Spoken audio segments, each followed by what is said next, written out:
जमातों पे हमले करते रहे। इन्हीं लीडरों के चेलों ने 2 दिन पहले अफवाज पाकिस्तान के एक अफसर पे किस तरह से गुंडागर्दी और बदमाशी की, वो भी आपने देखा, मीडिया ने खुद दिखाया। अब 2 दिन बाद पार्लियामेंट जिस तरह से अरकान पार्लियामेंट के ऊपर रियासती ताकत का इस्तेमाल किया गया, उसकी सख्त मज़म्मत की जाती है।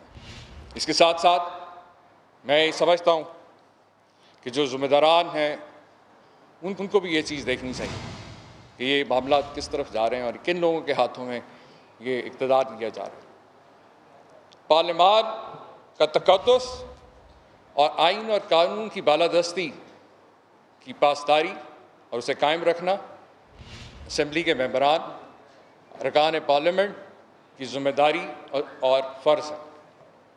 क्योंकि मैं समझता हूँ कि किसी भी इदारे की क्रेडिबिलिटी का इन्हिसार और ज़िम्मेदारी जो है उसमें मौजूद ज़िम्मेदारान के ऊपर होता है। इदारे में बैठे हुए लोग जो हैं इदारों की साख और इज़्ज़त व वक़ार के मुहाफ़िज़ हैं। अगर वो इंडिविजुअल्स बैठ के ये चंद अशख़ास बैठ के ये सारा बैठ के खामोशी से ये तमाशा देखते रहेंगे कि आइन और कानून की किस तरह से धज्जियाँ उड़ाई जा रही हैं, किस तरह से गुंडागर्दी करके लोगों को हरासा किया जा रहा, जिस तरह से कल इलेक्शन हुआ है। मैं खुद एक पॉलिटिकल वर्कर हूँ, मैंने खुद इलेक्शन लड़ा है। आप लोगों ने कितनी दफ़ा कवर किए। ये इंतहाई एक गलत प्रेसिडेंट सेट होने जा रहा है कि कोई भी शख्स इलेक्शन वाले दिन पोलिंग डे के ऊपर, पोलिंग स्टेशन के ऊपर रियासती ताकत का इस्तेमाल करते हुए गुंडागर्दी के ज़रिए अपने मुखालफों को मार पीट के भगा दे, भागने पे मजबूर कर दे और फिर कहे कि जनाब मैं तो इलेक्शन धौंस धांधी से इस तरह के अगर इस तरह के इलेक्शन हमने करवाने। लिहाजा मैं ये समझता हूँ कि अगर वाकई मियाँ हमज़ा शहबाज के पास इतनी तादाद अरकान असम्बली की और इतने हमायती वोट मौजूद थे, तो इस तरह से जो है इलेक्शन को कंट्रोवर्शियल नहीं बनाने की ज़रूरत, बल्कि जिसके पास अक्सरियत होती है उसकी कोशिश होती है कि वो तहम्मुल और तदब्बुर से जो है काम ले। लेकिन यहाँ पे हमने देखा और मुझे ये पूरा ये यकीन होता जा रहा है कि जो हक़ाइक़ और शवाहिद मेरे सामने रखे गए, क्योंकि बहुत अरसे से आप लोग भी इस चीज़ पर निशानदेही कर रहे थे कि नून में से शीन निकालने की कोशिश की जा रही है और वो हुई।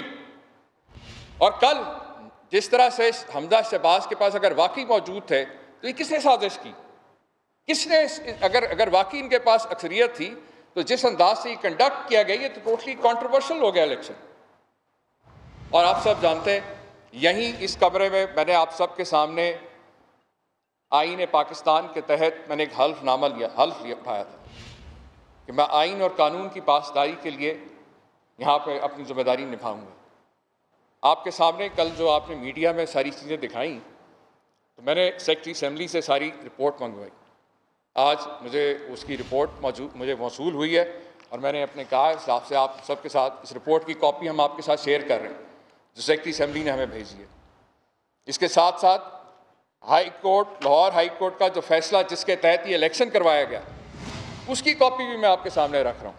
आप खुद पढ़ें, खुद देखें कि क्या ये इलेक्शन लाहौर हाई कोर्ट की हदायत के मुताबिक ये कंडक्ट किया गया। क्या इसको हम कह सकते हैं कि वाकई ये फ्री एंड फेयर इलेक्शन और हाई कोर्ट की हदायत और अहकामात के मुताबिक ये कंडक्ट किया गया।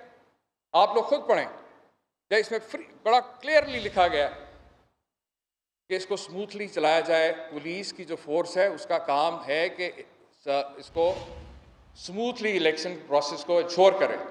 लेकिन जो फुटेजेस मौजूद हैं एंटी रॉयट्स वालों की टीम, पुलिस को, डॉल्फिन वालों को, एलीट के कमांडोज को, अरकान पार्लियामेंट के ऊपर जिस तरीके से धावा बोला गया उसकी मिसाल कहीं नहीं मिलती।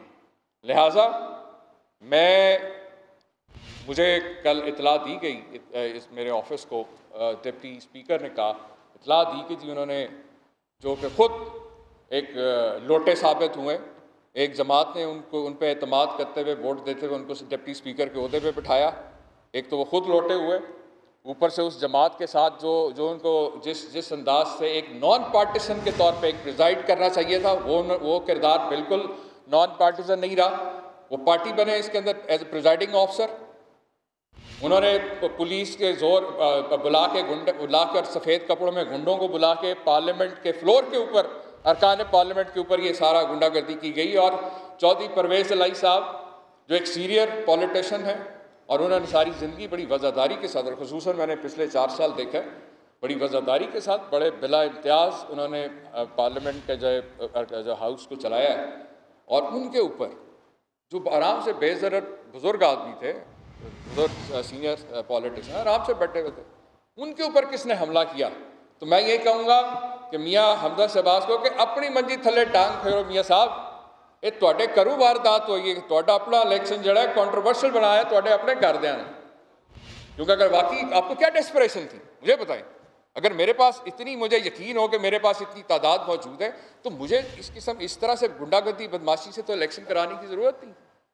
लिहाजा जो सेक्रेटरी असम्बली ने जो मुझे रिपोर्ट भेजी है, जो शवाहिद मेरे सामने आए, उसको सामने रखते हुए मैंने जो है एडवोकेट जनरल पंजाब और स्पीकर पंजाब असम्बली को वो लिखा है और शवाहिद भी भेजा हूँ जो मुझे रिपोर्ट आई है सेक्रेटरी असम्बली से, क्योंकि वहाँ से आएगी ये जो इनकी राय मांगी गई है। क्योंकि मैं किसी तौर के ऊपर भी कॉन्स्टिट्यूशनल ऑफिस में बैठे हुए मैं किसी गैर आइनी इक़दाम को मैं आइनी जो है एंडोर्समेंट नहीं दे सकता।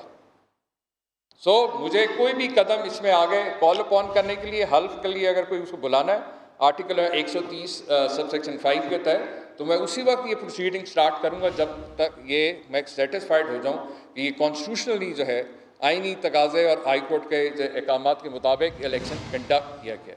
तो लिहाजा मज़ीद जो नेक्स्ट जो है जो इनके ओथ के हवाले से है, वो डेफिनेटली प्रोसीडिंग तब ही स्टार्ट होंगी जब ये इनकी राय हमारे पास मौसूल हो जाएगी। अभी ये जो एक खबर जो चल रही है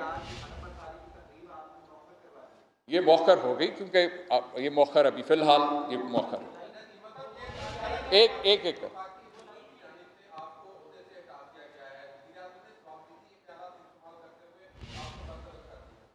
नहीं, वज़ीर आज़म के पास इस तरह का कोई जवाबदेही इख्तियार नहीं है। उनका वो एक समरी भेजते हैं प्रेसिडेंट को, क्योंकि मैं इस ऑफिस में I am holding this office with the player of the president of Pakistan. जब तक सदर पाकिस्तान उसको नोटिफाई नहीं करते तब तक मैं ये ऑफिस होल्ड कर रहा हूँ। और मैंने आपके सामने रख दिया है कि ये किस तरह से एक्सपोज हुए हैं। और मैं बतौर एक पाकिस्तानी जो है, मैं आप सब से ये सवाल करना चाहता हूँ कि सब के लिए लम्हा फिक्रिया होना चाहिए।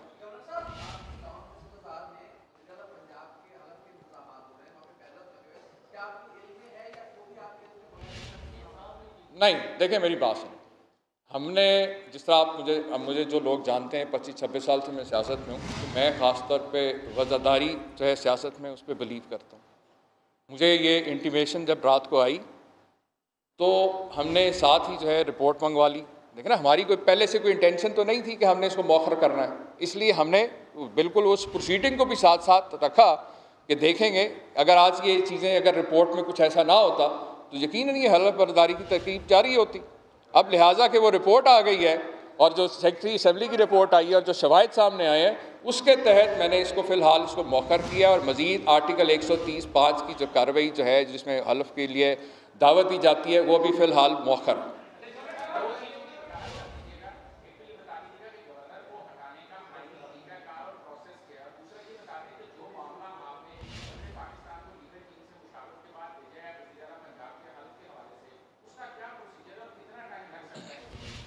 देखिए, सबसे पहले तो मैंने आपसे अर्ज़ की कि ये वज़ीर आज़म के पास अपना इख्तियार नहीं है, उनके पास इख्तियार है वो समरी भेजेंगे सदर को, सदर उसको नोटिफाई करेंगे।